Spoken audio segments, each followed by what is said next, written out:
¿Cuál es la importancia de armar un grupo de trabajo?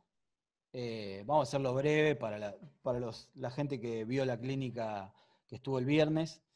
Pero bueno, lo que hablamos el otro día, la importancia de tener un grupo de trabajo es, primero, si voy a hacer un disco, lo primero que tengo que hacer es conectarme con algún técnico amigo, algún productor, que me va a organizar un poco el asunto.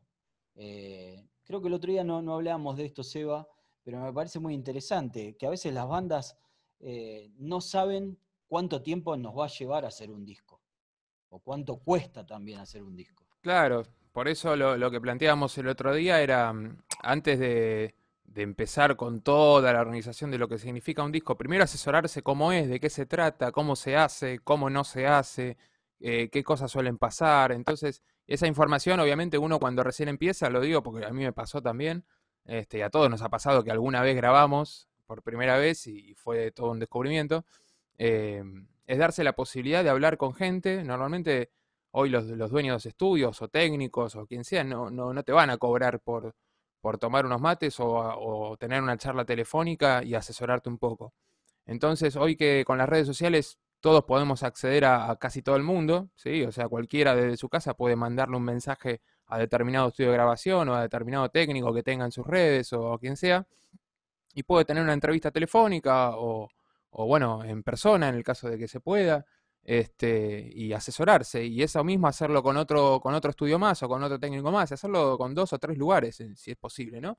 Como para tener una visión amplia de gente que hace discos o hace grabaciones todos los días, ¿sí? Quizás un artista que recién empieza o una banda que recién empieza, quizás su primera grabación o la segunda o una de las primeras. Entonces, qué mejor que referenciarse con la gente que lo hace día a día esto, ¿sí? Que quizás tiene un montón de cosas más frescas y mucho más claras que quizás el músico que hace una grabación cada tanto o que quizás es su primera vez.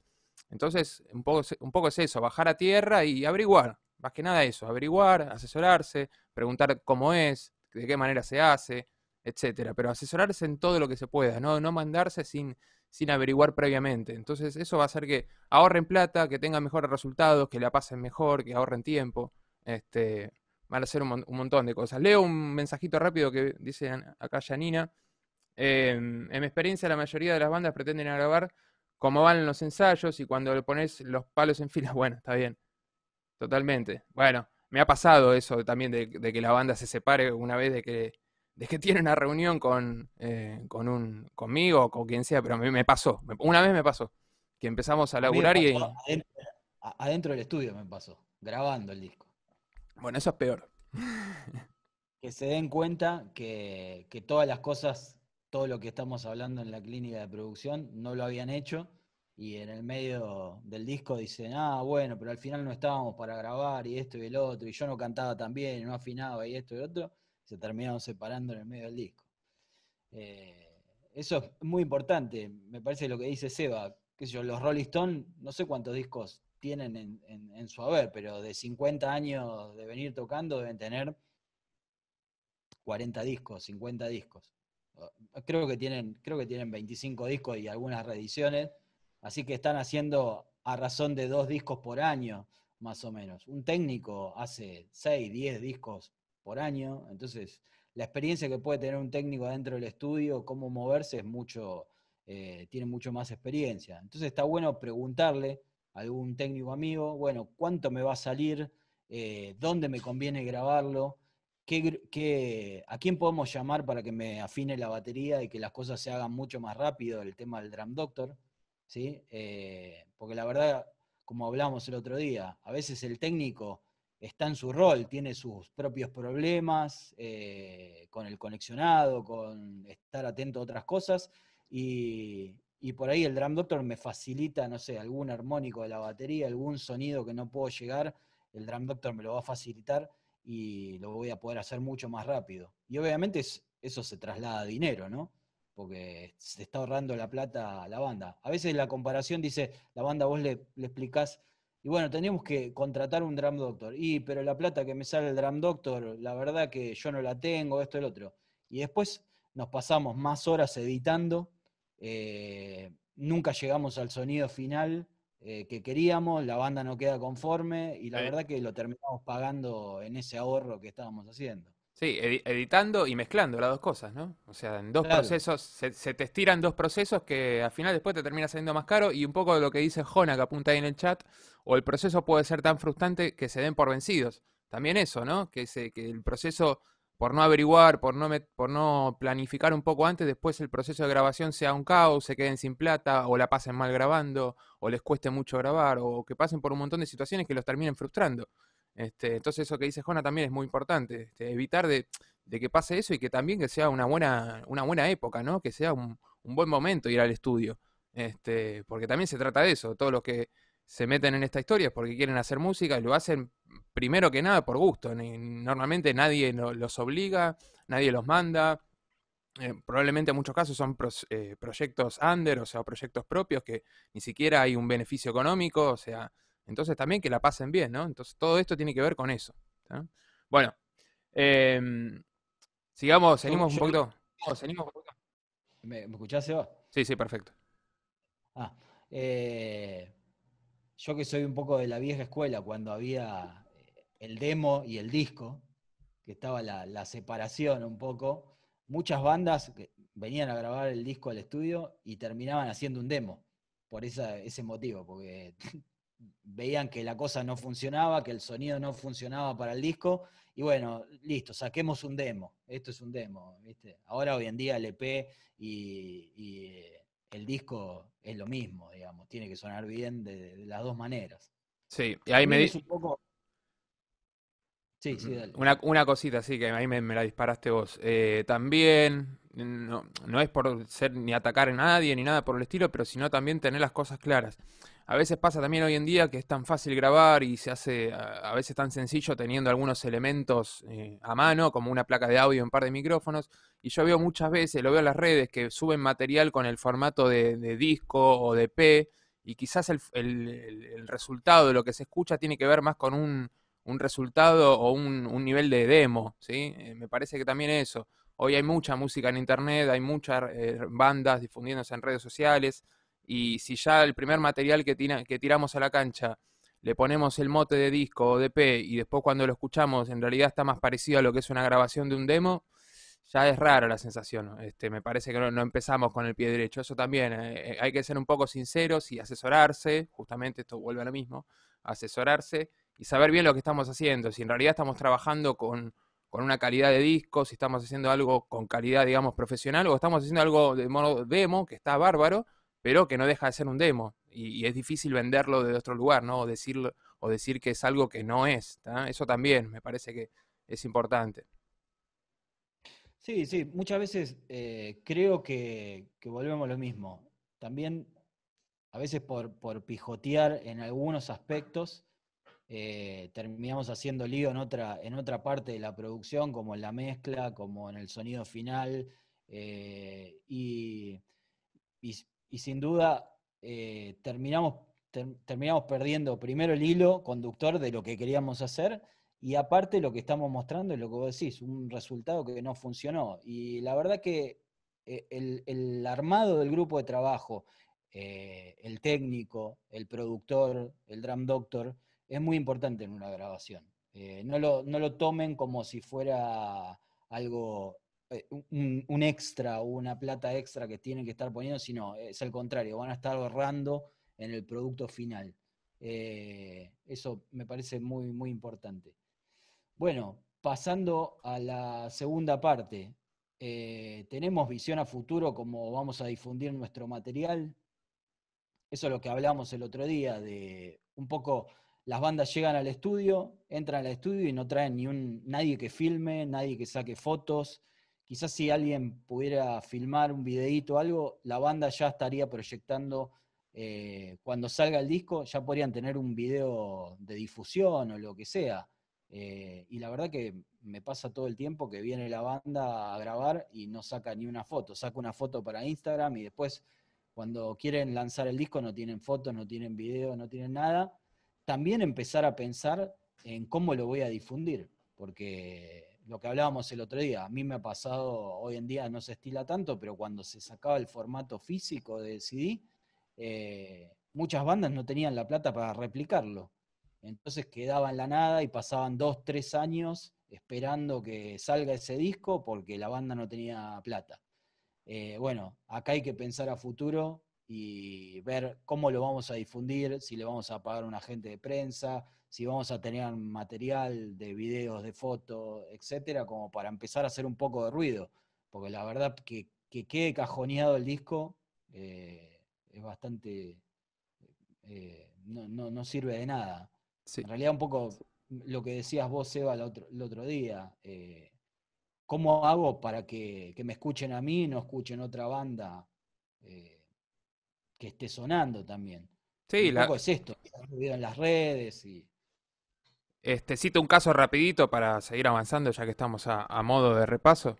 Em, que dice acá, Berti, ¿cómo va eso? Aparte cuando terminas, claro, totalmente. Bueno, y a lo que iba, no sé, el caso de éxito hoy que se habla en la calle, Billie Eilish, ¿no? Esta chica que, bueno, como que rompió un poco todo y está de la nada, o quizás de la nada para nosotros o para el público en general, llegó a ganar una cantidad de Grammys enormes y está en boca de todos y etcétera. Si analizan un poco la historia de Billie Eilish o buscan un poco de data, se van a encontrar con que en realidad hay todo un plan de laburo enorme para que la piba llegue a donde llegó hoy, aunque sea joven y todo lo que ustedes quieran. Los padres, artistas los dos, metidos en Hollywood, metidos en el mundo de la producción musical, la piba cantante desde chica, el hermano guitarrista y productor desde chico, eh, la chica actuando, siendo parte de publicidades de marca de ropa, eh, bueno, obviamente sacando material, sacando música y promocionándola, haciendo campañas, ojo con esto, campañas en Spotify, campañas en redes sociales, no solo subir el disco y esperar que la gente lo escuche. O sea, hay todo un aparato mediático, o sea, una discográfica, ¿no? O sea, metiendo plata en prensa, en marketing. O sea, hay todo un aparato alrededor de un artista que nosotros, el público en general, no lo ve.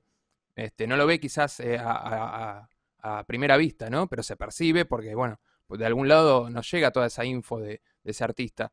Y entonces no es, ahí nos damos cuenta de que no es solo el artista, no son solo las canciones, no es solo subirlo a internet. Atrás de eso hay un background tremendo de gente laburando y de contactos que se mueven para que el proyecto salga adelante. Y eso es lo que nunca vemos y es lo que a veces las bandas se les pasa de largo. Y es un dato y es, digamos, una forma de trabajo que es clave hoy en día. Ya no es como antes, que alguien grababa, salía en la radio y punto. Hoy el universo, digamos, o la manera de llegar a ser conocido o a prosperar, digamos, en este rubro, tiene mil formas y mil maneras.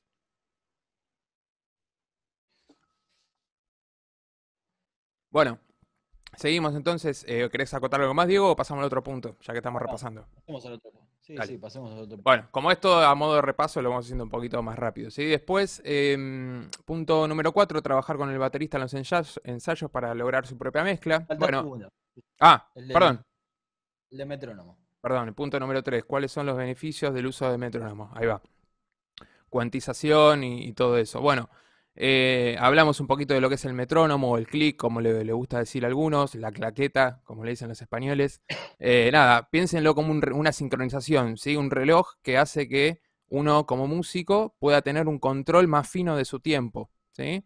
Y al utilizar eso como herramienta para el momento de grabación nos da la posibilidad de tener un sinfín de opciones para producir mejor, para producir más rápido también, ¿sí?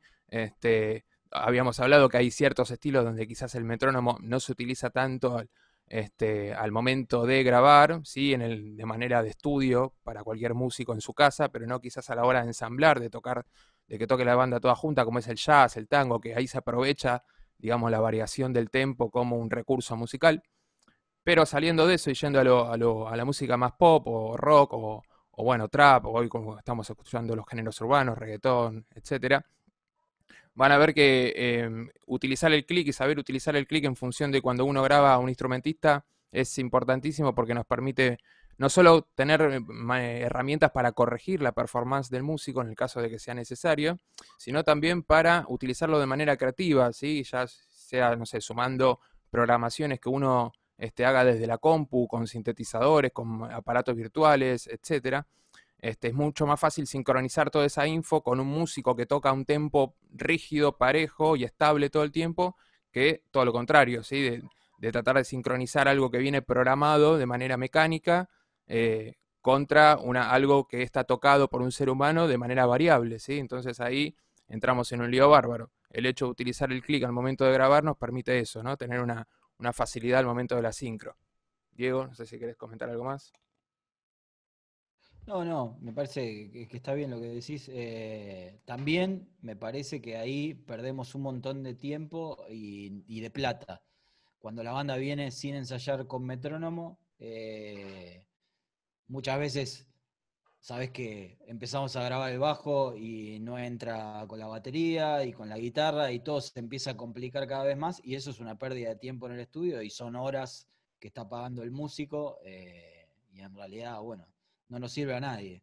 Lo mejor, justamente, en la primera reunión que tengamos es no generalicemos, como decíamos el otro día, hay géneros que van sin metrónomo, pero la banda de rock, la banda de pop, que necesitemos que esté a rajatabla o necesitemos que lancen una secuencia o lo que sea, bueno, hay que decirle al baterista, ponete a ensayar con metrónomo, y esto no es una cuestión de hoy para mañana, sino que el baterista va a tener que ensayar un mes, 2 meses, hasta que el metrónomo sea parte de la banda. Si no, es muy difícil que pueda tocar encima en una grabación. Si no, Claro, va a estar más pendiente del click que de lo que pasa musicalmente.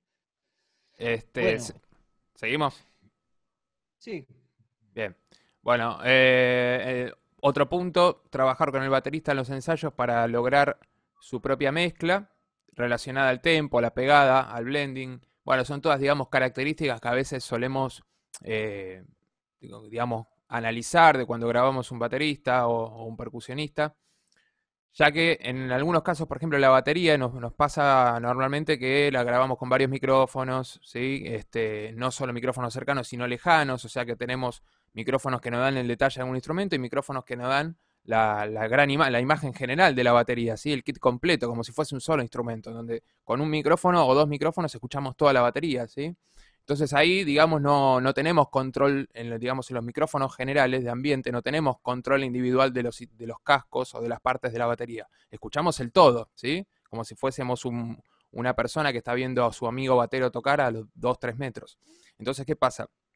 Si el propio baterista no tiene una buena mezcla de su toque, o sea, si no sabe administrar los volúmenes o los niveles de los diferentes cascos, o de los platillos inclusive, los micrófonos de ambiente no nos van a servir con ese baterista, porque nos van a dar una imagen de la batería totalmente desbalanceada, donde puede ser que el hi-hat predomine por toda la batería, o los platillos y el hi-hat en general predominen por el resto de los cascos, del tambor, de los toms, ¿sí? Ahora, si el baterista tiene la posibilidad de mejorar su mezcla, de lograr que el tambor pase por encima de todo lo demás, que los toms también y que los platillos estén un poco más abajo, y que el bombo, bueno, ocupe su lugar, ya ahí nos va a servir mucho, mucho más la toma ambiente, porque yo voy a levantar los canales de ambiente como técnico y voy a escuchar una batería, ¿sí? Mezclada prácticamente. Entonces, eso me va a servir a mí después de la mezcla para darle profundidad al sonido de la bata, ¿sí? Para darle más carácter, etcétera. Pero dependo sí o sí de la mezcla propia del baterista. Si el baterista no tiene un propio balance del toque, la vamos a tener muy difícil. Ahí vamos a tener que recurrir a otras cosas. Bien. Punto número 5. ¿Te parece, Diego? ¿Querés acotar algo más? sí, sí. Dale, vamos, punto número 5. Probar tiempo y tonalidad en las canciones. Bueno, un poco, a veces cuando probamos un tiempo un poquito más abajo, quizás a veces el baterista viene al estudio con un tiempo determinado, dice, no sé, el tiempo de mi canción está en 130 y yo en el ensayo lo probé así, de esa manera. Y cuando vemos por ahí está un poquito exigido él tocando y quizás podríamos probarlo 2, 3 puntitos abajo y quizás la canción empieza a sonar un poquito mejor. También puede pasar de que el tiempo de la canción esté muy abajo y no funcione para los demás instrumentos, no solo para el baterista. Muchas veces vemos que la voz termina corriendo o a veces se termina alargando demasiado o también por ahí la línea de bajo no termina funcionando en lo que está tocando el grupo de la batería. Entonces es muy importante esto de probar el tiempo en el clic. No se queden con la primera impresión, ¿sí? Probemos 2 puntitos para arriba, 2 puntitos para abajo y vamos viendo qué va pasando con la canción. Quizás funcione mucho mejor. El otro día les decía, yo me acostumbré mucho a secuenciar con Reason y bueno, está buenísimo cuando probás una maqueta en Reason y le subís un poco un punto a la canción o lo bajás y cambia totalmente. Es radical. Funciona mucho mejor el groove de la canción en un punto que en el otro. Entonces esas cosas en la banda también no pueden pasar, tienen que probarlo. Y las tonalidades, esto lo que les decía el otro día, yo que soy guitarrista, a veces nos complica un poco trasladar algún riff o lo que sea, pero es muy importante también, porque a veces vamos al ensayo, armamos una canción como guitarrista, me gusta este riff, voy, se lo planteo y al cantante lo estoy haciendo cantar a notas que nunca va a llegar o en una tonalidad súper complicada para él, muy alta. Entonces eso es muy importante, chequear la canción que le quede cómoda al cantante.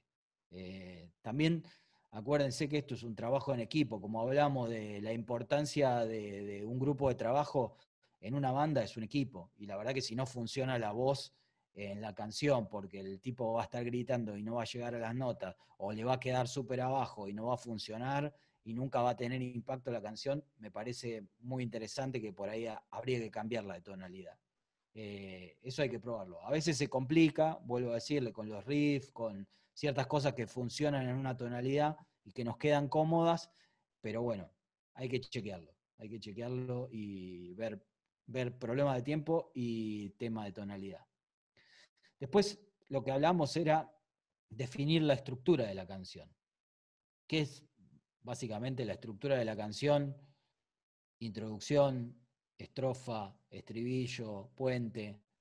Muchas veces, acá yo puse algo que es usar recursos para contar una historia sin que sea aburrida. La verdad que una canción tiene que ser como una historia que me vas contando y que me tiene que ir atrapando. Si yo tengo 8 compases de introducción y después recién empieza a cantar y quizás la introducción no sea del todo muy buena, eh, y el estribillo quizás llega y no tiene una melodía muy contundente, que esto suele pasar, a veces me mandan demos y yo escucho la canción y no puedo identificar cuál es la estrofa o cuál es el estribillo. Escucho todo como una letra que va cantando, va cantando, va cantando, pero no hay nada como definido. Yo creo que ahí tienen que encontrar un recurso que es la melodía de la canción, algo muy básico, sobre todo para los estribillos, que sea bien ganchero, digamos, que me quede la melodía. Si yo voy a hacer una introducción, bueno, que tenga una melodía que yo ya automáticamente pueda identificarla directamente con esa canción. Pero si la verdad voy a tener una introducción de 8 compases y voy a escuchar la introducción y después recién empieza la estrofa y después empieza el estribillo y después repito de nuevo la estrofa y después tengo una introducción nueva y después tengo un solo de guitarra, la verdad es que quizás la canción se termina siendo muy larga y no termino contando esta historia y se termina poniendo aburrida. Entonces me parece lo mejor es la síntesis. Siempre menos es más a la hora de tocar y a la hora de armar una estructura también. Entonces, también esto lo piénsenlo como formato, lo que hablábamos, como formato disco. A veces veo que las bandas, todos los temas tienen introducción. De 10 temas al disco, 9, 8 tienen introducción. Y se termina siendo pesado cuando ustedes pican el disco canción por canción. Tengo que esperar a que empiece a cantar, o todas las introducciones empiezan con un redoble de batería, o no sé, o todos los temas tienen un solo de guitarra. La verdad que bueno, hay que ser un poco creativo, digamos, y también pensar en el formato de disco. Si hago una canción sola, bueno, veré que contar la historia de la mejor manera, pero si hago un formato disco, tengo que pensar en estas cosas.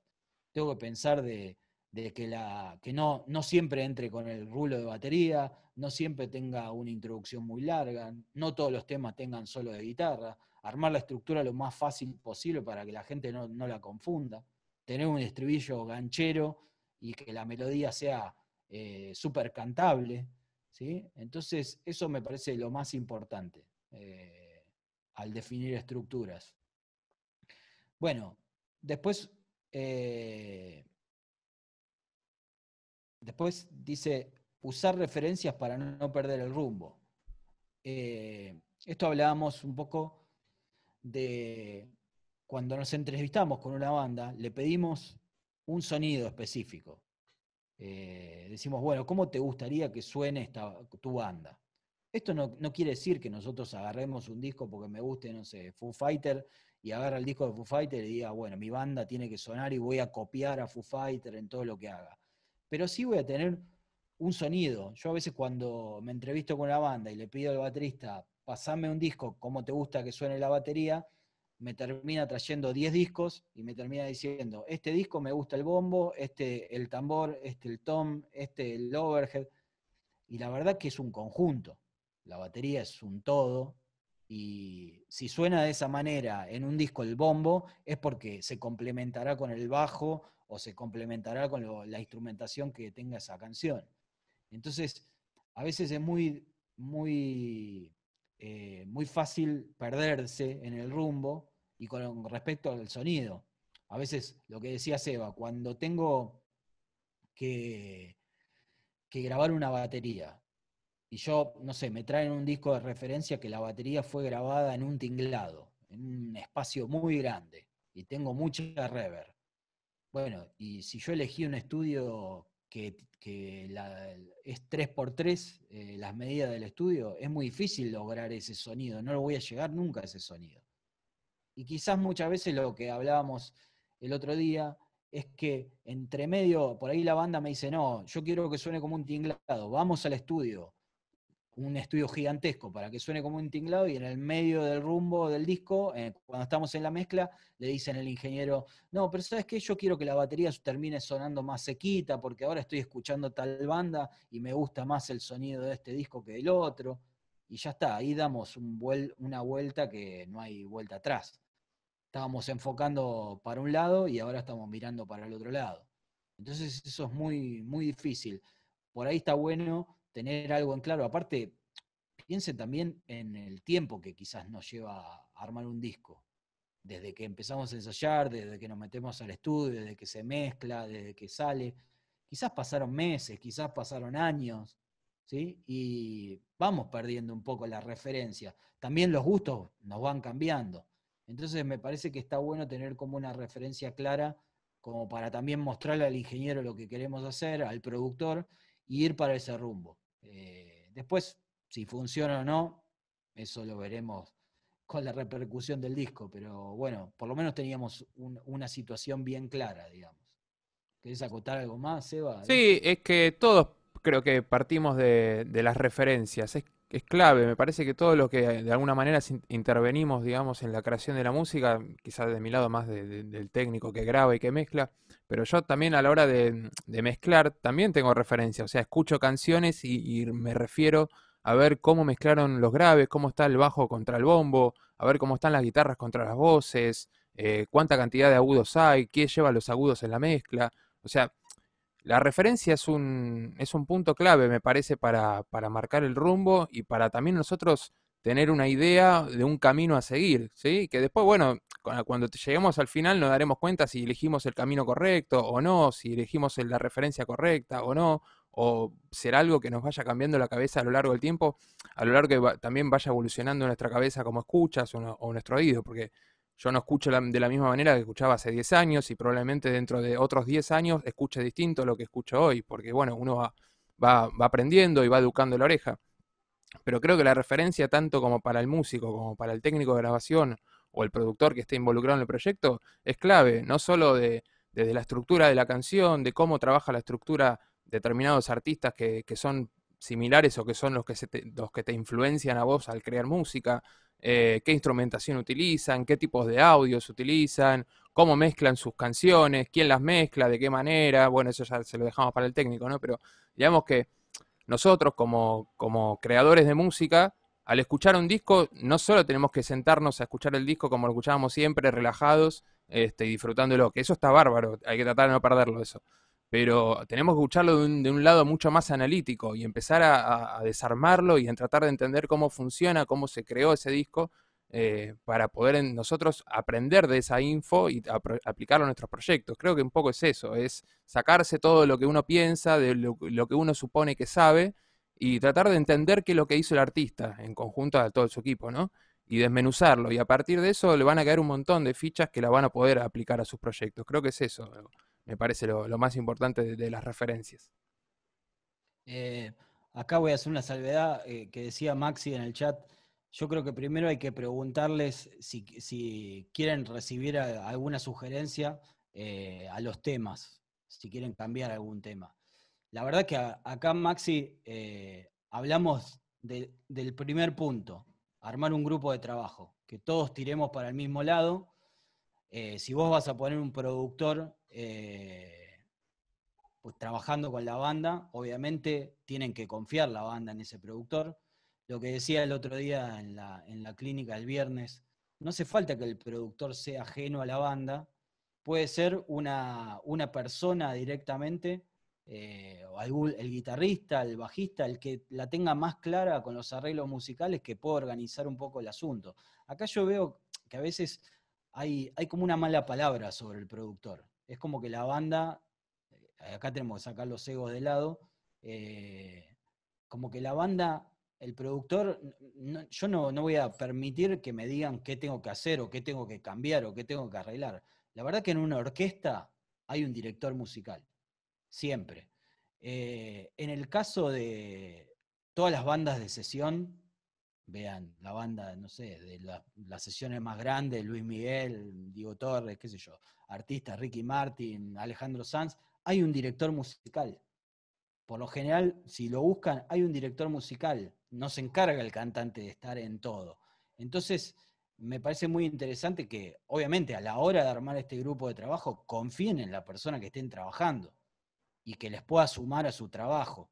Y acá no hay una cuestión como le decía, de egos, sino todo lo contrario. Es tirar para adelante para que el grupo, el disco funcione y las canciones funcionen. Obviamente hay que mediar. El productor no tiene la autoridad que va a decir, no, mira, si no te gusta, listo, ya está. Pero muchas veces me parece que es interesante escuchar una mirada de afuera, algo que nos estamos perdiendo como músicos de banda, estas cosas, de que por ahí, che, yo no escucho que la canción dos puntitos arriba funcionaba mejor. Y la verdad que sí, tenés razón, subiste 2 puntos y funcionaba mejor. O se choca acá la estructura con tal cosa, o si le sacamos esta parte y ponemos esto, mirá, esto funciona mejor. A veces yo lo que le digo, cuando me entrevisto con una banda, por ahí lo primero que hago es pedirle la playlist de Spotify, como para entender el gusto musical de a dónde quieren apuntar. No es mi gusto musical, es el gusto musical de la banda. Entonces yo digo, bueno, che, a ver, pasame tu playlist, que quiero escuchar qué escuchás. Hago una ¿Para aclaración. dónde vas? Sí, Para lo que quizás los que no usan Spotify o los que sí usan, normalmente Spotify te arma como una playlist propia tuya según el historial de las cosas que escuchás, ¿no? Entonces como que vos sin saberlo, Spotify tiene un registro de las cosas, de las canciones que escuchás, ¿no? Entonces vos podés acceder a esa playlist y es lo que dice Diego, ¿no? Entonces él de esa manera, Diego, puede analizar a ver qué está escuchando esta persona, entonces de qué manera se influencia al momento de crear música, ¿no? Entonces a partir de eso ya él se da una idea de por dónde van los gustos musicales de esa persona y qué cosas le pueden agradar, qué cosas no, qué cosas le puede proponer y qué cosas no. Eso está muy bueno lo que dijo Diego. obviamente, como dice Juan Fabio Rey, obviamente que hay que ser sutil al decir los cambios y el productor también tiene que tener la psicología de tratarlos de convencer de que esto funciona. Yo por lo general intento convencerlo con los hechos. Cuando me mandan una maqueta, por ahí les pido un multitrack, todas las sesiones abiertas del ensayo y empiezo a editar. Hago una edición copio, pego, grabo algunas cosas que me parecen todo y les muestro el tema terminado, o por lo menos lo más parecido posible. Entonces le digo, mira, ¿qué les parece? Uy, che, está buenísimo, esa guitarrita está buena, esto, me gustó tal cosa, no me gustó tal otra, y vamos descartando. El otro día decía algo muy interesante que a mí, cuando yo empecé a trabajar con Reason, medio que me voló la cabeza. Estaba viendo un documental de los Pericos y ellos trabajaban con Reason, entonces iban con una idea. Justo estaban haciendo el momento de Pampas Reggae por el año 2000 y pico.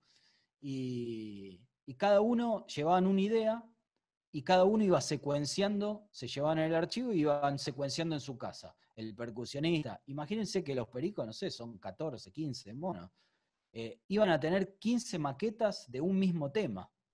Y de ahí iban sacando lo mejor y lo peor. Che, me gusta esto, no me gusta lo otro, tal cosa, tal otra, esto puede ir, esto me gustó más en esta maqueta. Y vamos descartando ciertas cosas. La verdad que vamos probando. Y también eso me parece que es lo interesante de la música, ir probando y ver qué funciona y qué no funciona, ¿no? Y cómo se va transformando el tema. Quizás ahí también un poco me incluyo también, porque a nadie le gusta que un poco le toquen el laburo que tuvo en el ensayo, pero es muy interesante ir cambiando en el estudio, para bien, obviamente, siempre para bien. Así que bueno, Meto un eh, bocadito. sí, dale. Sí, a ver, creo que el punto es entender que todo lo que están metidos en el proceso, músicos, técnico, productor, drum doctor, guitar doctor, todo lo que estén, los que asistentes, amigos que vayan a filmar, bueno, lo que sea, todo lo que están en función de lograr lo mejor para la banda y lo mejor para las canciones. Eso es el único objetivo que tienen que tener todos en la cabeza. No importa quién sabe más, quién sabe menos, quién tiene más experiencia, quién tiene menos, quién estudió más, no importa eso. Acá no es un punto, no es un momento para andar, digamos, de tratar de destacarse, ni pisar al otro, nada de eso. O sea, el punto es tratar de todo juntar lo mucho, poco que saben, la mucha, poca experiencia que tengan, en función de sacar la mejor canción posible. Ese tiene que ser el objetivo en común. Si están todos alineados con esa idea, y seguramente vaya bien el proyecto. Después lo otro que decía Diego es una idea muy piola de agarrar agarrar la canción, agarrarla con algún editor de audio, cualquiera, el que sea, y cortar todas las partes, ¿no? Cortar la intro, cortar la estrofa, los estribillos, y exportar todo por separado, y tener un archivo de la estrofa, del intro y todo eso. Bueno, una vez que tienen toda la canción desarmada por partes, cada integrante de la banda se la lleva a su casa y la arma como puede, con algún editor de audio, que puede ser el mismo que utilizaron al principio. Y cada uno se arma una versión de la estructura.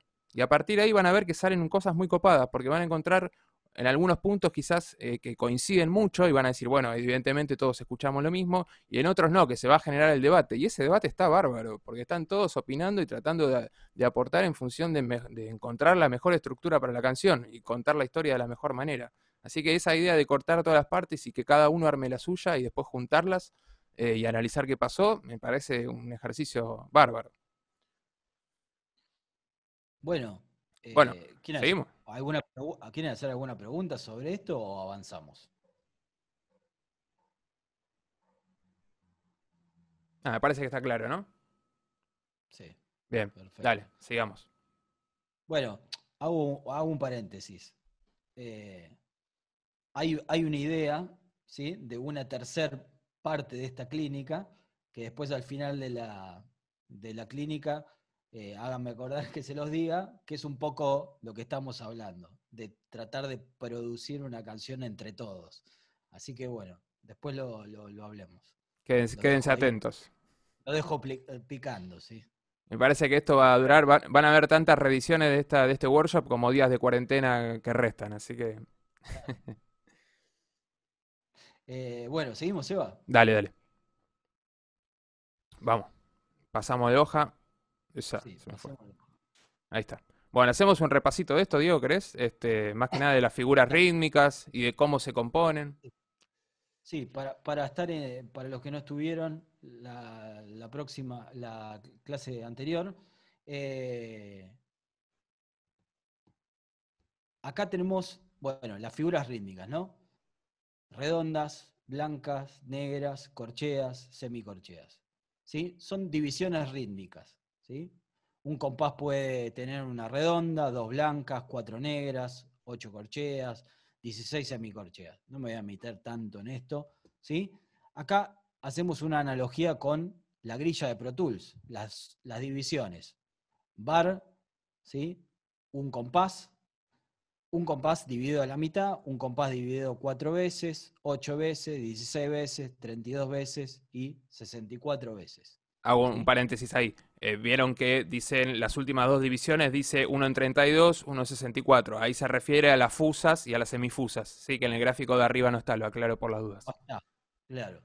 Entonces, ahora tenemos, no me voy a meter en compases ternarios, ¿sí? Pero vamos a ver compases binarios.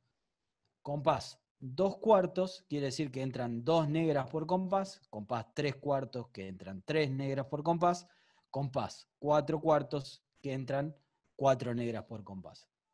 Siempre el número de arriba lo que nos está indicando, ¿sí? Es la cantidad de figuras. En este caso, en 2 cuartos me está diciendo que entran 2.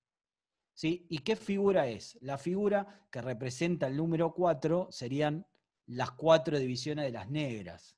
Si esto fuera, por ejemplo, corcheas, ¿sí? Sería un 6 octavos, un compás de chacarera. Bueno, lo que estaría entrando serían 6 corcheas en este caso. ¿Sí? Siempre acuérdense, el compás de arriba, el número de arriba me está diciendo cuántas figuras entran en el compás y el de abajo me está diciendo qué figura, en base a este cuadrito, qué figura me está entrando. Exacto, o ¿Sí? sea, numerador y denominador. O sea, ahí volvemos Eso, al colegio. eso mismo. Bueno, entonces, ¿para qué nos sirve esto? Nos sirve para entender rítmicamente qué pasa, porque muchas veces uno puede confundir un compás de 4 cuartos con un compás de 2 cuartos, porque básicamente 2 compases de 2 cuartos son 4 negras, ¿sí? Matemática pura. Pero ¿cuál es la diferencia de un compás de 2 cuartos a uno de 4 cuartos? Básicamente es la acentuación, ¿sí? Este compás va a acentuar cada 2 tiempos. ¿Sí? Si yo tengo un ritmo de batería, tum, pa, tum, pa, tum, pa, tum, pa, ¿sí? Negra y negra, ¿sí? En este caso, en el 3 cuartos, voy a ir al 4. Tengo un bombo en la primera negra, tambor, bombo, la primera negra. En este caso, en la tercera negra voy a poner 2 corcheas, que el ritmo de batería sería tum, pa, tu, pa, tum, pa, tu, pa. ¿Sí? Y si lo quisiera pasar a un 3 cuartos, el pa me quedaría fuera, me quedaría tum, pa, tum, pa, tum, pa, tu. Como me queda rengo el compás. ¿A dónde voy con todo esto? Eh, ¿A dónde voy con todo esto? La acentuación es muy importante que tengamos en cuenta cada cuánto acentuamos. Siempre la escala mayor nos da unos intervalos, por ejemplo, de la a si vamos a tener un intervalo de un tono, Tono. de do sostenido, de si a do sostenido un tono, ¿sí? Quiere decir que tenemos tono, tono, de do sostenido a re, vamos a tener un semitono, y después acá tenemos de re a mi un tono, de mi a fa sostenido un tono, de fa sostenido a sol sostenido un tono, y de sol sostenido a la es medio tono.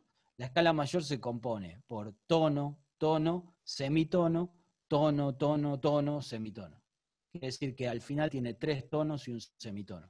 ¿Sí? Hago un paréntesis, por las dudas, si hay alguien que no lo sabe o lo tiene medio en el aire, acuérdense siempre que entre si y do tenemos un semitono, entre mi y fa tenemos otro semitono, en todos los demás altos tenemos un tono de diferencia, ¿sí? Y lo que plantea Diego es armar la escala mayor de la a partir de la fórmula de la escala mayor, ¿sí? El que no la sabe la puede googlear, pero es lo que dijo recién Diego, tono, tono, semitono, tono, tono, tono, ¿verdad?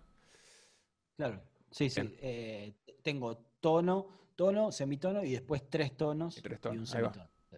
Bueno, la escalita mayor sonaría.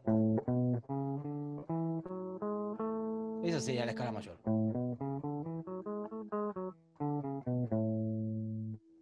La, si, do sostenido, re, mi, fa sostenido, sol sostenido y la octava. Por eso, siempre que hagan esta formulita, si se anotan en un papel tono, tono, semitono, tono, tono, semitono, la primera nota tiene que ser la nota de la escala y la última tiene que ser la misma nota porque es la octava. ¿Sí? Si ustedes le dan en el medio, en el final de la escala, les da otra nota que no sea el la, bueno, quiere decir que algo en el medio van a tener que revisar. Se comieron un medio tono, un tono.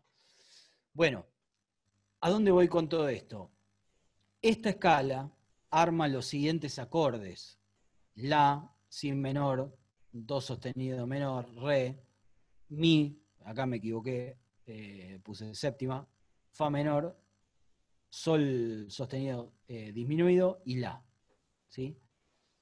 Eso siempre en notas de 3 notas que se llaman triadas, ¿sí? Podemos armar estos tipos de acordes. ¿Sí? Pero si nos vamos a las cuatriadas, que son notas de 4 acordes, podemos agregarle las séptimas. ¿Sí? Y lo que nos pasa es que nos termina quedando, por ejemplo, en vez de un la mayor así, termina sonando esto, esta nota.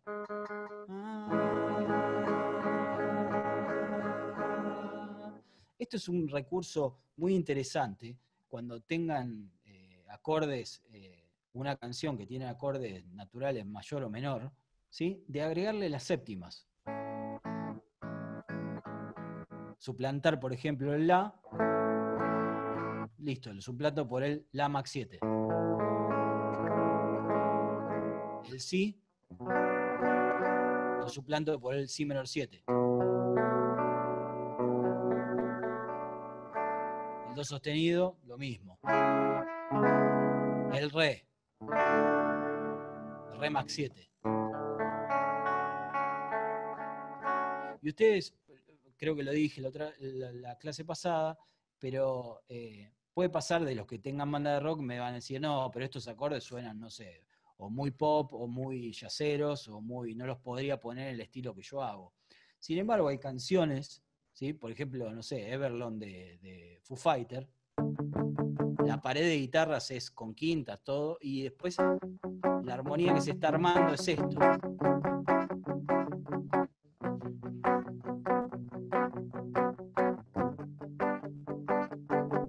¿Sí? Entonces, como recurso, a mí me parece súper interesante, o muchas veces pensar, cuando tengo un tema, que tengo quintas, agregarle, por ejemplo, como arreglo de guitarra, bueno, pensar el acorde en la séptima mayor, o mismo un solo, empezarlo desde la séptima mayor. Si el tema está en re, por ejemplo, yo puedo agregar esta nota en el solo.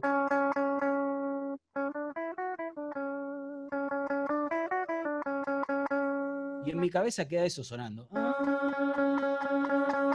Si yo canto esa nota sobre el re,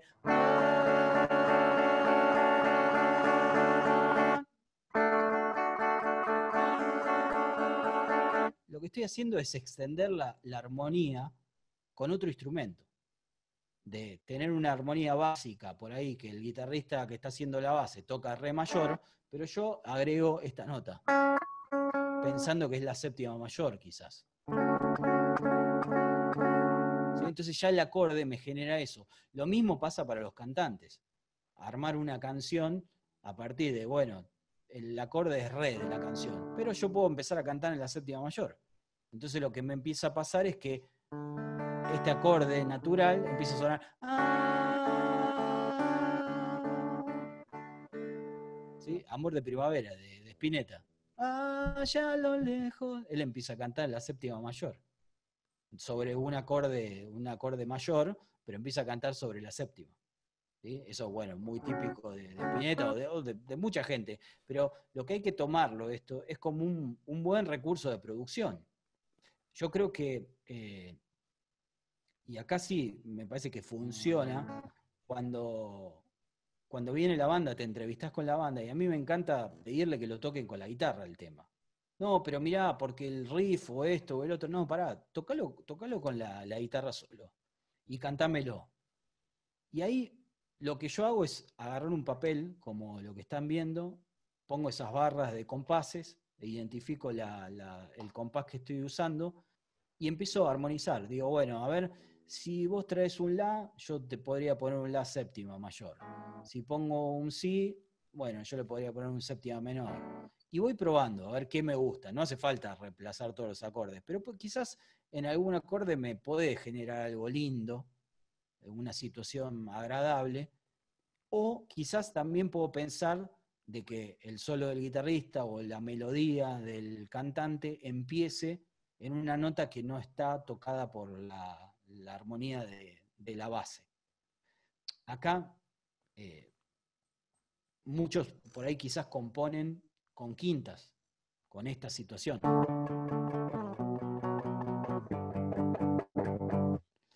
Pero ahí, en la quinta, estamos tocando tónica quinta, estamos tocando 2 intervalos y nos estamos perdiendo de un montón de otras cosas. Cuando yo armo el acorde completo, puedo cantar sobre cualquiera de esas notas, sobre esas 4 notas.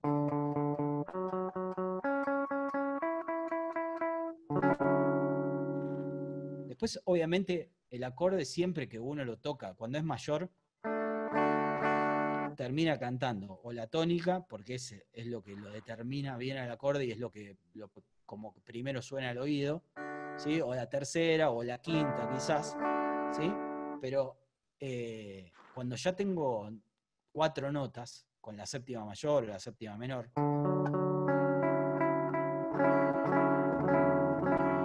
¿sí? Esto me da muchas más posibilidades para empezar a componer, empezar a tener más ideas a la hora de cantar, a la hora de tocar, a la hora de arreglar, ¿sí? Entonces lo primero que yo hago siempre que tengo que producir alguna banda o algo, sobre todo artistas, eh, trato de pedirle la canción que venga, que la toque con la guitarra, analizarla, en qué tonalidad está, y bueno, y empezar a reemplazar estos acordes. Y después pedirle, che, mirá, y si cambiamos la melodía de la voz, en vez de empezar en la tónica, empezás en esta nota, mirá, te marco la nota, y empezar a cantar a partir de ahí. Y ahí se empiezan a generar cosas bastante interesantes, que no todos estamos tocando todo en lo mismo. Porque muchas veces lo que pasa, y acá por ahí le doy el pie a Seba para que hable un poco de la parte técnica, que cuando armamos una canción que está toda en quintas y no hay nada que despegue de esa armonía y el cantante me canta en la tónica y todo, termina sonando como el registro de toda la canción, como que faltan cosas, como que no se amplía, como si tuviésemos una pérdida del estéreo, la grandeza de la canción.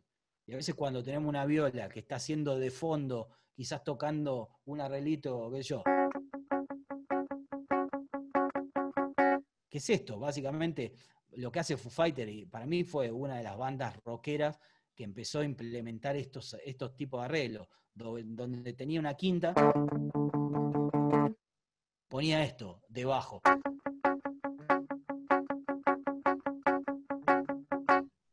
Y eso lo que está pasando es que estoy tocando, ¿sí? ¿Sí? Básicamente estoy tocando otros intervalos que no están en el acorde de la quinta. Entonces el acorde que se escucha final en la canción es esto.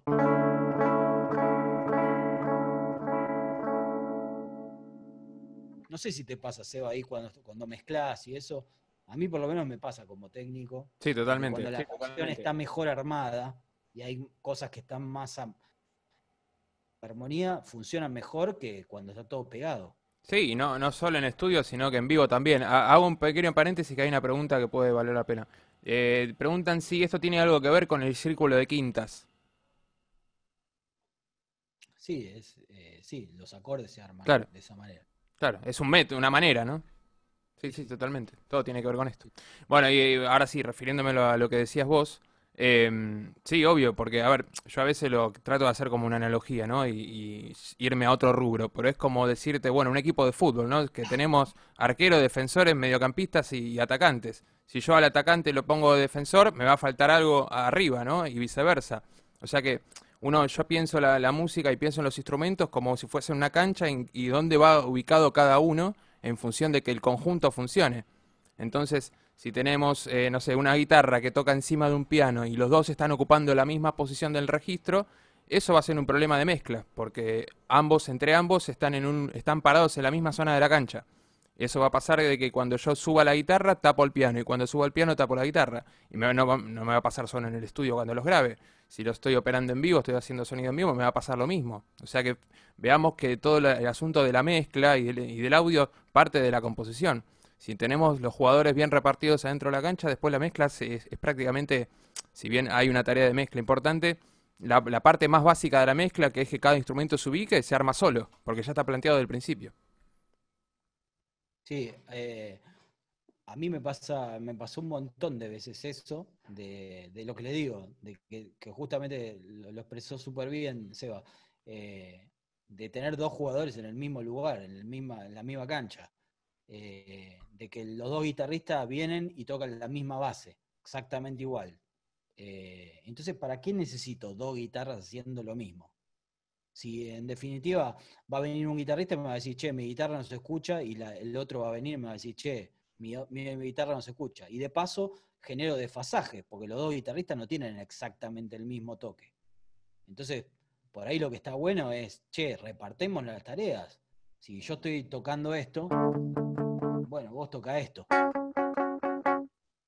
Y el bajista tocará una octava más abajo, el re, para separarse de las tres octavas. Entonces tenemos una distribución mucho más pareja. Y no tenemos justamente esto de embarrar la cancha, de estar dos jugadores en el mismo lugar.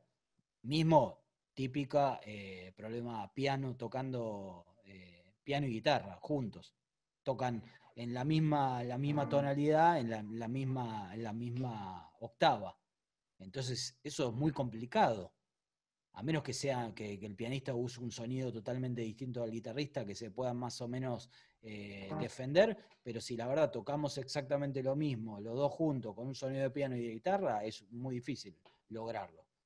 Yo por lo general, como guitarrista hablo, eh, me gusta y en esto soy bastante medio hinchapelota, me gusta que me traigan la maqueta o ya el disco ya terminado con los arreglos de todos los músicos que metieron y yo poderme meter en el lugar a ver a dónde falta, qué falta, a ver qué lugar puedo ocupar donde yo no moleste a nadie y de paso darle esto de empezar a ampliar un poquito la armonía. Por lo menos es mi pensamiento. Ojo, no lo tomen como una verdad, lo enseño como un recurso que pueden llegar a tener y que a mí me dio resultado, digamos, de pensarlo de esa manera. A ver, acá hay una pregunta. Claro, Eh, recopilando lo que dice Javier, recomiendan al componer tener en cuenta situar los instrumentos en diversas frecuencias. Claro, eso es lo que estamos hablando, de repartir a nivel frecuencial, o sea, a nivel registro, como si fuese un piano y digamos, bueno, el bajo toca en esta parte del piano y la guitarra toca en esta otra parte del piano y el cantante canta en el medio y etcétera, ¿no? O sea, vamos repartiendo a todos los instrumentistas por las distintas zonas del registro. ¿Sí? Exactamente es eso. Miren, se los muestro, si me miran la mano un cachito acá en la cámara, tengo el acorde de Re Max 7 armado, ¿sí? Sí, tengo tónica quinta, está un poquito desafinada la guitarra, pero no importa. Bueno. Eh, yo acá tengo la quinta y abajo tengo las notas. Si yo planteo esto, mirar el acorde, cómo lo estoy armando, y le digo a un guitarrista que haga la base, che, mirá, vos toca esto, la parte de arriba de mi guitarra, y yo toco la parte de abajo. Listo, esto en conjunto suena eso. Un recurso tan básico como mirarte la mano de lo que estás tocando. Tal A cual. ver qué pasa. Y pensándolo del lado del audio, yo si tuviese que grabar esas dos guitarras, a esas dos guitarras le buscaría audios distintos. Buscaría que Totalmente. la guitarra que toca los graves, potenciarla, o sea, usar algún amplificador o combinación de micrófono, lo que sea, para potenciar los graves de esa guitarra, porque está en el registro grave. Y con la otra guitarra, que es un poco más mediosa aguda, trataría de potenciar la zona media y aguda de esa guitarra, utilizando otro equipo de guitarra, u otro tipo de Sí, con pedales. menos distorsión y las O quintas más menos. distorsión, Claro, qué sé yo. exacto, exacto. Entonces, fíjense que a partir de eso ya también se abren otras posibilidades. Otra cosa que a veces eh, está bueno, digamos, plantearse, yo no sé, por ejemplo, tengo este acorde y este acorde.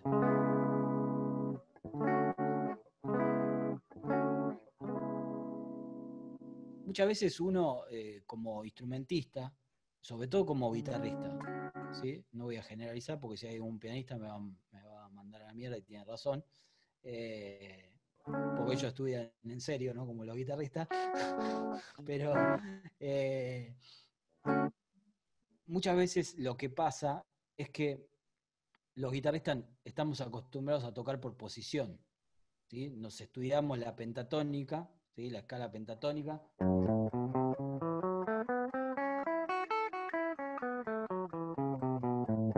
y puedo directamente toco arriba de la canción lo que me sale de la forma de la pentatónica. En algunos géneros, ¿sí? Sobre todo en el jazz o en el tango, eh, acá hay un análisis más de los acordes, lo que estamos viendo hoy. Entonces, yo si tuviera que tocar un solo arriba de esto, podría tocar,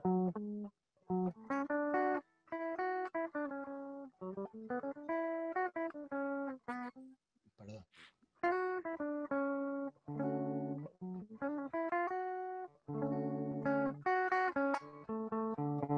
tocando las notas,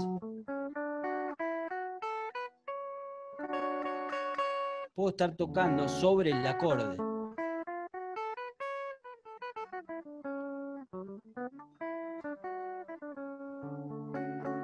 Siempre ven que yo puedo cambiar.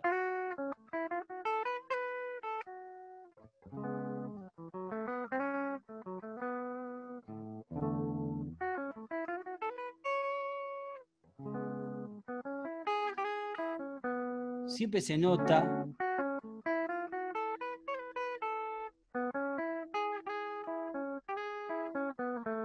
siempre se nota el cambio de acorde cuando estoy tocando una armonía o una melodía.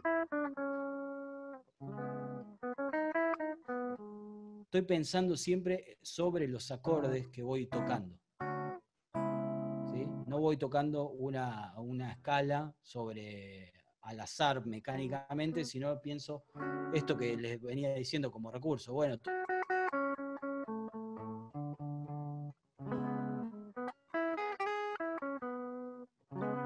que se note bien el cambio de acorde. Y los guitarristas deberíamos pensar en eso siempre, de qué está pasando con la armonía para que yo pueda cambiar el acorde y que entre en la armonía. Cuando ustedes escuchan, no sé, grandes guitarristas, Joe Satriani, bueno, Steve Vai o otros, ¿sí? Digo esos guitarristas porque, sobre todo, a veces tocan una nota y parece que la armonía se abre totalmente en los discos, y eso es porque están pensando justamente en entrar, qué sé yo, en un acorde, lo que les decía, están tocando re la banda y tocan la séptima mayor. Entonces se amplía totalmente el acorde y pareciera que ellos son Dios tocando, pero en realidad están eligiendo bien la nota que están tocando, más allá de la onda y de la rítmica y todo lo que implica, ¿sí? Así que, bueno, ¿Seguimos? sí, seguimos. Bueno, Dale. si querés, podemos ir al tema ¿Abre proyecto? y los muestro, sí.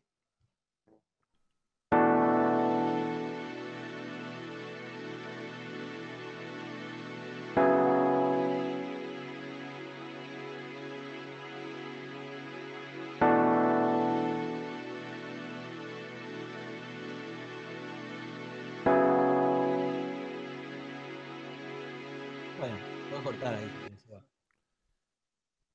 Acorde. Levantate el volumen de la viola. Acorde que hace el... ¿Sí? Es re mayor séptimo. Y después hace do sostenido menor séptimo.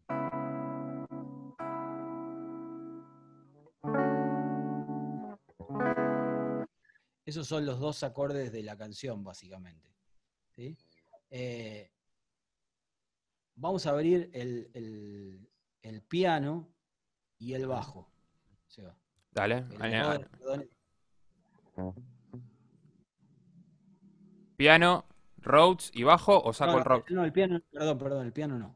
Ah, El Rhodes nada más y el listo. bajo. ¿En el verso? Sí, en el verso. Bien.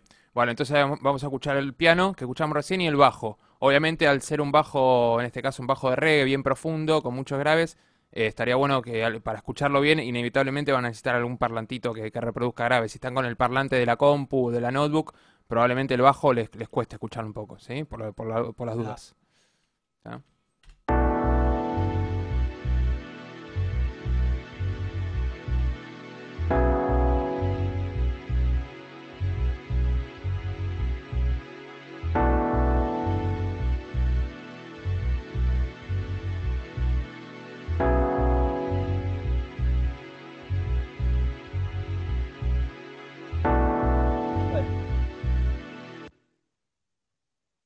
Acá algo interesante que pasa, ¿sí? Entre la armonía del Rhodes y del bajo es que el Rhodes va cambiando de acordes.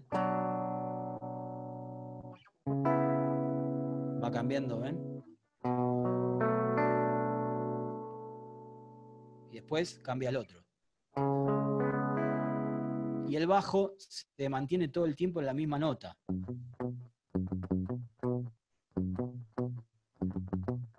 Y después cambia el acorde y el bajo sigue estando pedal todo el tiempo.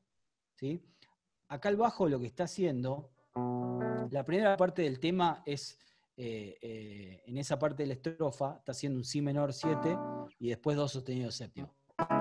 Entonces, el bajo, esa línea de bajo, está tocando quinta tónica, el intervalo de quinta tónica. Si lo piensan como guitarrista, lo que les va a pasar que la quinta, lo que hablábamos recién del acorde típico de punk, les queda acá.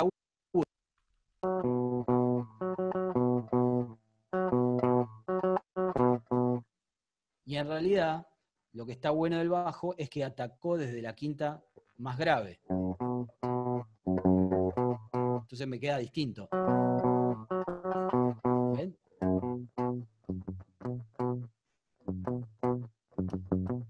¿Lo volvemos a escuchar, Seba? Dale, lo paso una vez más.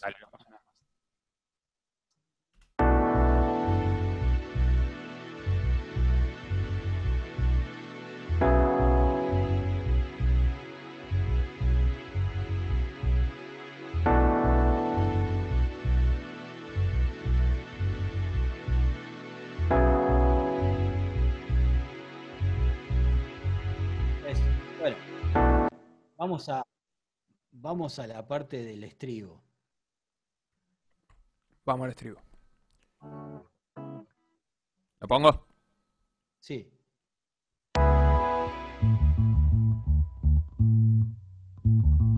Pasa, ahí el rode se termina. ¿Querés que agregue algún otro instrumento? No, está bien, está bien. ¿Solo el bajo? Dejalo el bajo. Dale. Sí, después lo escuchamos todo.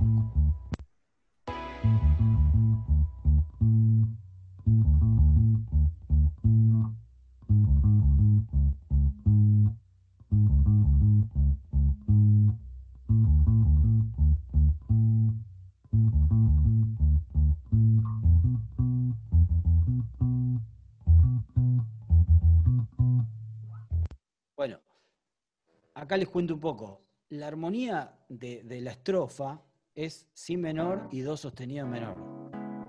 ¿Sí? El segundo grado de la escala, si menor, y el tercer grado de la escala, do sostenido menor. Y en el estribo pasa al cuarto grado de la escala, que es re mayor, y do sostenido menor. Lo único que cambia es el si por el re. Si y re, no me quiero meter tanto en las complicaciones técnicas, ¿sí? Pero si y re son relativas porque son la misma nota. Nada más lo único que cambia, está cambiando el bajo del lugar. Entonces el bajo va a re y después va a do sostenido en el estribillo y en la parte normal se queda en el si. ¿Sí? Entonces acá hay algo interesante en la canción, que en la primera parte es como, suena como más menor y después suena como, cuando escuchemos todo el tema, suena un poco más alegre en la parte del estribillo porque tiene el acorde mayor, ¿sí? Y el bajo, obviamente, va al mayor. Pero el bajo, habíamos hablado que en la parte de la estrofa, ¿sí? Ataca a partir de la quinta. Y en la parte del estribillo, ataca desde la tónica.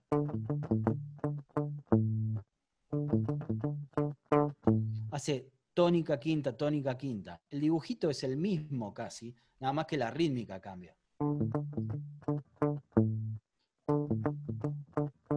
Y el otro hace.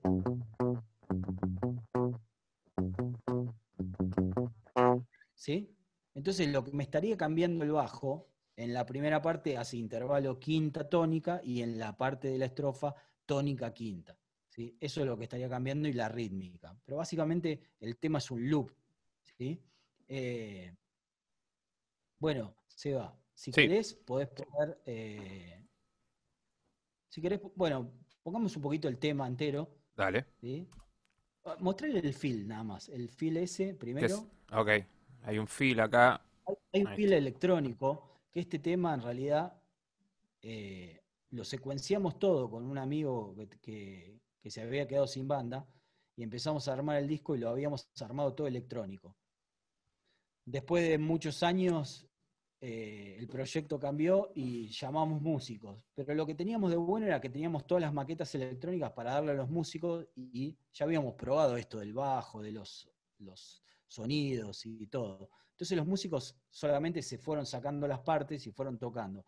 Pero había un feel electrónico que habíamos sacado de un disco, lo robamos, un loopcito de un disco que nos gustaba mucho y lo pusimos como feel en todo el tema de la batería. Y acá lo tenemos para que lo escuchen. Y lo interesante es que fue que el baterista, cada vez que iba tocando, dejaba de tocar, aparecía el feel y volvía a tocar de nuevo. A ver, ponelo, Seba. Acá lo que les quiero mostrar, ya vimos lo del bajo, es un loop constante, lo que va cambiando la armonía del teclado, va cambiando de si a do sostenido, de si a do sostenido. Sin embargo, el bajo queda pedal todo el tiempo en si, ¿sí? Y después, en la otra parte, sí, dibuja ya a partir de la tónica, a partir desde el re y do sostenido, re y do sostenido. Con respecto a los arreglitos, hay unos arreglitos de guitarra, poné el Rode si querés, Seba, y los Dale. staccato. Acá un poco les muestro cómo lo pensé yo de esto de armar un arreglo de guitarra en base a las notas, ¿no? En Lo base al paso. arpegio y no a la escala. Sí, pasalo.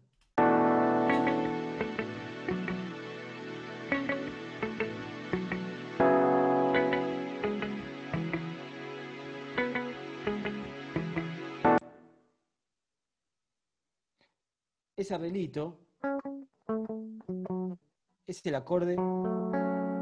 Empiezo séptima mayor, quinta y tercera mayor. Es el arpegio de re mayor séptima.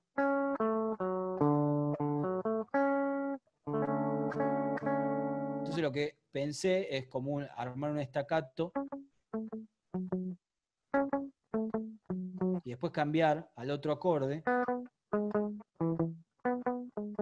con la misma situación, séptima, quinta y tercera.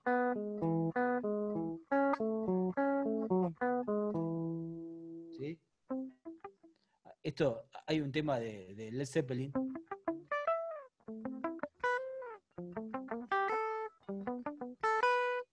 que él toca todos los arpegios.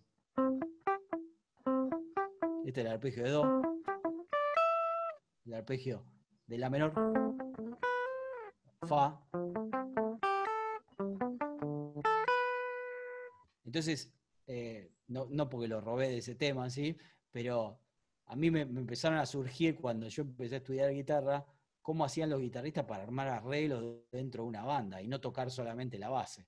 Y bueno, empezar a trabajar un poco eso, de empezar a pensar en qué acorde estaba tocando y qué podía yo tocar, o de ver la guitarra de esa manera, de empezar a ver qué pasaba con las notas de arriba que estaba tocando y las notas de abajo, y yo ponerlo en práctica dentro de una banda. Entonces me parecía interesante el arreglito, pensar en el acorde mientras suena el rode.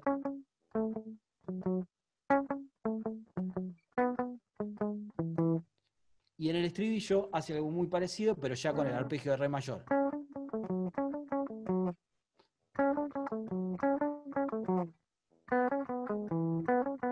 Lo mismo, la misma situación, pensado en los dos acordes y pasando la guitarra.